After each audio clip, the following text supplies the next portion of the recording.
रमेश जब दोकानबाट साँझ 8 बजे घर आउँछ, त्यसपछि खाना खाएपछि रेस्टको लागि जब कोठामा पुग्छ, तब उसले आफ्नो मोबाइलमा फेसबुक ओपन गर्छ।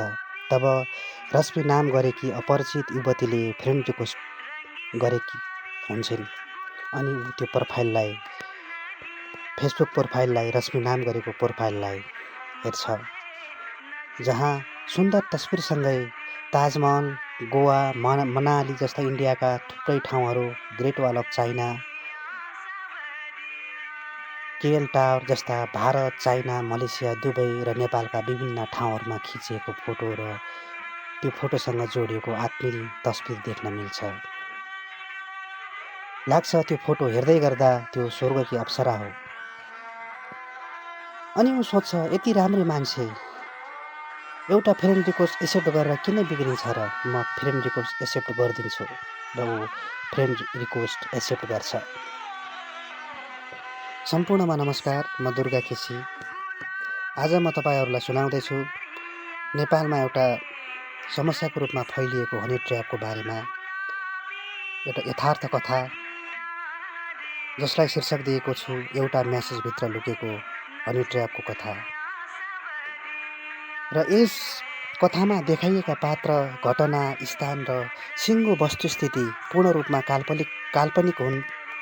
कुनै व्यक्ति वा घटनासँग मेल खाएमा केवल त्यसलाई सम्यको रूपमा मात्र हजुरले लिनुहुनेछ भन्ने आशा पनि तपाईहरुको बीचमा व्यक्त गर्न चाहन्छु। त्यसपछि फ्रेन्ड रिक्वेस्ट एक्सेप्ट गरिसकेपछि उनै ती सुन्दरी युवतीको अकाउन्टबाट 2-3 दिनपछि हेलो भनेर रमेशलाई म्यासेज आउँछ।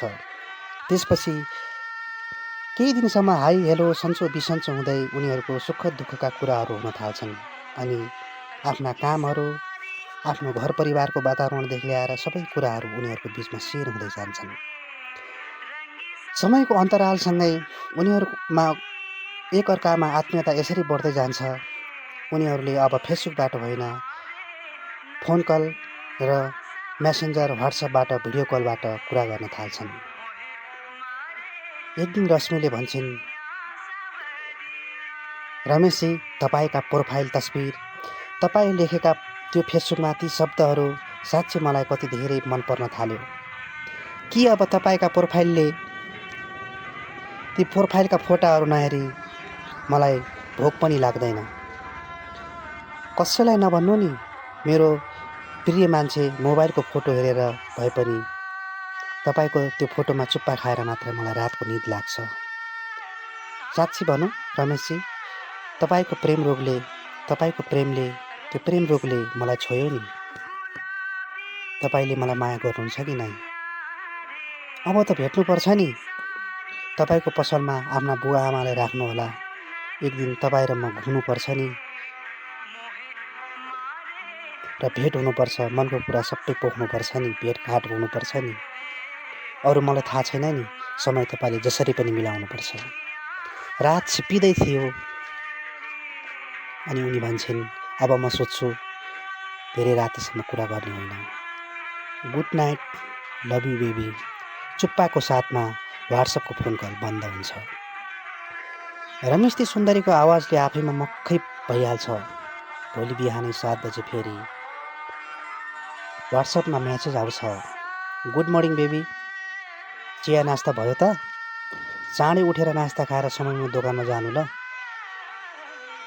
पैसा कमायो भने आफ्नै भविष्यको लागि काम लाग्छ नि, अनि त्योसँगै पैसा पनि बचत गर्नुपर्छ नि। आफूले बचत गरेको पैसा आफ्नै काममा पछि काम लाग्छ नि। त्यसपछि रमेशको रिप्लाई आउँछ र रिप्लाई दिन्छ उसले, एकछिनमा नास्ता गरेर गइहाल्छु नि दोकानमा, ल दिउँसोतिर बोलाउला है भन्दै रमेशले रश्मिलाई जवाफ दिन्छ। फेरि दिउँसो फोन कल, खाना खायो कि नै? रश्मिको मिठो स्वरले रमेशलाई प्रश्न गर्दा रमेशले भन्छ, खाइसके। अनि तिम्रो भयो? मेरो पनि भयो। अनि रश्मि थप्छिन्, लाटा, खाना चाहिँ समयमा खानु ल, फेरि मलाई दुब्लाएको मन पर्दैन नि। कुराको उनीहरूको आत्मीयताको गहिराई यहाँसम्म पुग्छ कि रश्मि भन्छन्, मलाई धन सम्पत्ति चाहिँदैन, बरु तपाईँमा 2 कुरा अवश्य हुन जरुरी छ। एउटा तपाईँको पूर्ण स्वास्थ्य र अर्को तपाईँभित्रको इमान्दारिता।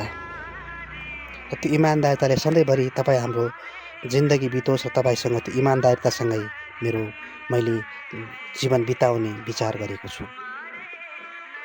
रश्मिको त्यो सुमधुर बाणीले पिञ्जडाबाट छोडिदिएको सुगा खुल्ला आकाशमा जसरी उड्छ उसै जस्तो अनुभूति महसुस गर्छ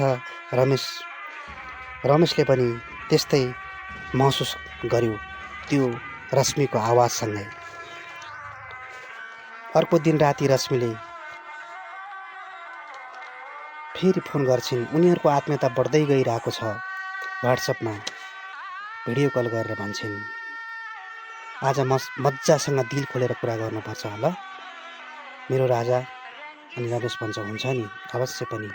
त्यसपछि भिडियो कलमै रश्मिले आफ्ना कपडा फुकाल्दै अश्लील हरकत गर्न थाल्छिन्। त्यही भावनाबाट भकिएको रमेशले पनि आफ्नो सबै लुगा खोलेर भिडियो कलमै अश्लील हरकत गर्न थाल्छ।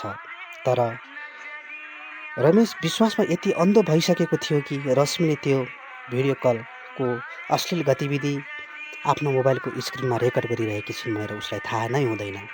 त्यसपछि रश्मिले bye bye baby, good night भन्दै भिडियो कल समाप्त गर्छिन्। भोलि बिहानै 7 बजे उसको व्हाट्सएप नम्बरमा अर्को नयाँ नम्बरबाट म्यासेज आउँछ। त्यसमा म्यासेजमा एउटा भिडियो क्लिप यसरी हालिएको हुन्छ, जुन रमेशको नग्न तस्बिर र भिडियो सहितको फोटोहरू हालिएको हुन्छ र धम्कीका साथ भनिएको हुन्छ, 10 लाख रुपैयाँ अहिले नै पठाइदिहाल, नत्र फेसबुक लगायतका सामाजिक सञ्जालमा र तेरो आफ्ना मान्छेहरूलाई त्यो भिडियो हालिदिन्छु। तर रमेशले धेरै बिन्ती गर्छ अनि मायाको भिख माग्छ, तर रश्मि त्यो कुरा सुन्दैनन्। अर्कोतर्फ मध्यम परिवारको रमेश, उसँग 10 लाख दिनलाई पैसा हुँदैन र ऊ सोच्छ, भोलि मेरो यस्तो हरकतले मलाई मेरो बाआमा, छरछिमेक र समाजले मलाई के भन्ला, मलाई यो संसारमा बाँच्नुभन्दा मर्नु नै बेस छ भन्दै ऊ एउटा सुसाइड नोट लेखेर यो संसारका लागि सदाका लागि बिदा हुन्छ। प्रिय साथीहरू, सामाजिक सञ्जालमा देखिने माया सबै साँचो हुँदैन। एक सानो गल्तीले ठुलो मूल्य चुकाउनु पर्छ। त्यसैले सबै समयमै सचेत रहौँ, सुरक्षित बनाऊ र सुरक्षित रहौँ पनि। यदि हाम्रो कथा मन परे हजुरहरूलाई लाइक शेयर गर्न अवश्य पनि नभुल्नुहोला भन्दै फेरि पनि तपाईहरूलाई नमस्कार, धन्यवाद।